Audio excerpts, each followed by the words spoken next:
I think sometimes you have to make choices on your own, and you're going to do wrong choices probably, but you do it on your own, and you get stronger, and you learn from that. The most important is just to never take anything for granted. Be ready every day to wake up and start from scratch again. Gilles Muller is living proof of how to learn from what life throws at you. At the age of 34, he's now playing the best tennis of his career. The Luxembourger began 2017 having reached 5 ATP World Tour finals, losing every one of them. But that all changed in January.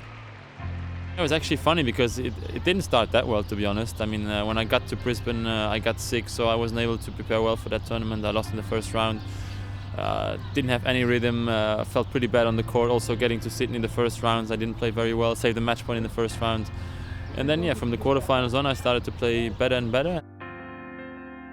Sydney 2017 was the scene of Muller's 6th tour-level final. A set and 5-2 up, he was suddenly on the verge of realising his dream.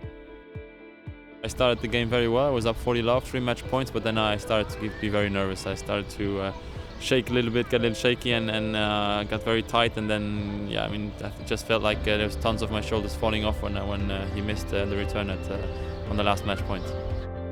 I just felt very relieved and very happy, but yeah, it took me a while to see what I did.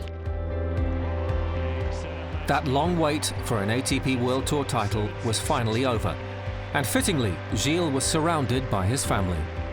For me, some of the best moments of this year were Gilles Muller celebrating with his kids, winning his first title ever in Sydney, having the kids come down. That was really special.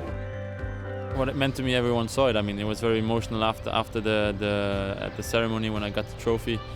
It was very special because I had my boys with me, my family with me. I always dreamt of winning a title when they were watching me, and so that's everything came together. I got the trophy from Rod Laver.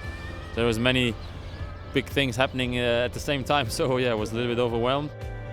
That sweet success in Sydney was well earned. Muller has never stopped working at the physical and especially mental aspects of the game. Now that dedication is paying off. I think he changed his game a little bit, and he remembers it's all about mentality.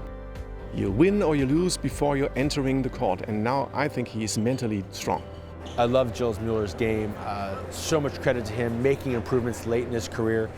He got to the finals in Estoril and clay, which actually I think shows how developed his game is. He's really improved and shored up other parts of his game, his return to serve, his ground strokes, his consistency, even at the net. You have to question yourself every day and see what you can improve, see what you can do better. And yeah, when you do that, I think you're gonna improve. And when you're improving, you're playing better. And when you're playing better, you're winning more matches. So it's very easy actually. Sydney has proved to be a springboard for Luxembourg's finest. Widely respected on grass, a second ATP World Tour title followed on the lawns of 's-Hertogenbosch, followed by a quarter-final run at Wimbledon and victory over Rafa Nadal, reinforcing his status as a class act. With his booming serve and newfound belief, there's plenty more to come. I reached one of my biggest goals, and I also hope that it's going to take some of the pressure off me. I'm feeling good physically, mentally, I'm feeling fresh. I'm curious to see where it's going to take me this year.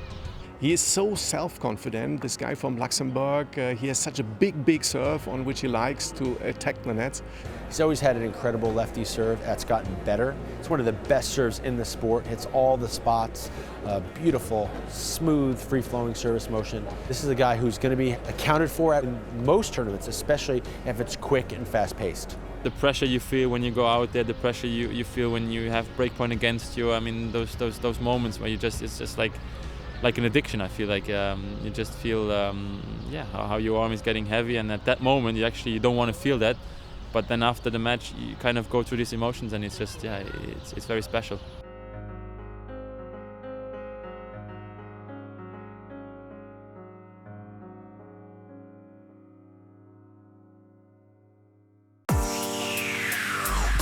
Next week on ATP World Tour Uncovered, the action keeps coming. We're in Newport, Umag and Bastad. And we spend some time with next-gen star Borna Coric, back home in Croatia. Don't forget to log on to atpworldtour.com and chat with us on the ATP's official social network, MyATP, now on Vixlet, and on Facebook, Twitter and Instagram. See you next week.